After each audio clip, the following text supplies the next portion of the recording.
एक छोटा सा गांव था जहां के लोगों की जिंदगी में हमेशा कुछ नया हो रहा होता था।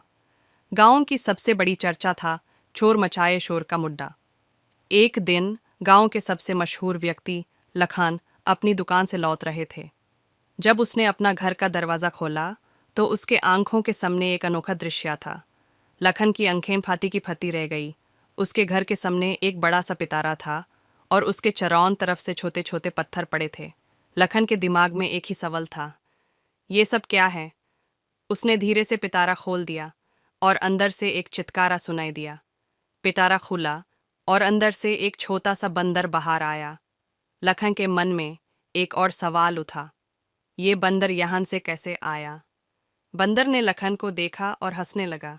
लखन को शक हुआ कि शायद ये बंदर किसी चोर का साथी है, लेकिन बंदर का चेहरा इतना मासूम था कि लखन का मन भी बड़ाल गया। उसने बंदर को पानी दिया और उसका ख्याल रखा।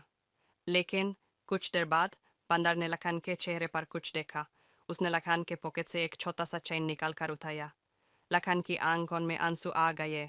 उसने समझा कि बंदर ने यूं चुरा कर लिया है।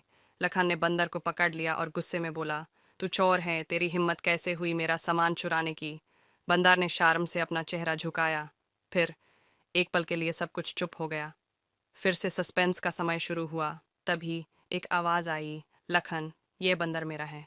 लखन घूम कर देखा और देखा एक और बंदर वहां खड़ा था, एक छोटी सी टोपी पहने हुए। लखन का चेहरा सरप्राइज से भर गया। उसने पूछा, ये क्या है? टोपी वाला बंदर ने मुस्कुराया और कहा, मैं सर्कस का मालिक हूँ। ये बंदर मेरे सर्कस से भाग गया था। उसने तुझसे चैन नहीं चुराया, बल्कि मुझे ढूंढने आया था। लखन का चेहरा मुश्किल से कंट्रोल कर रहा था, लेकिन उसने फिर भी मुस्कुराया और बंदर को वापस दिया। इस घटना के बाद लखन ने समझा कि कभी कभी हम अंदर से जल्दी फैसला नहीं कर पाते और हर चीज़ का एक नया पहलू होता है। इस अनोखी कहानी का मोरल था, कभी कभी हमारे अंदर के चोर को पकड़ने से पहले हमें अपने विचार को दोबारा ज़रूर देखना चाहिए।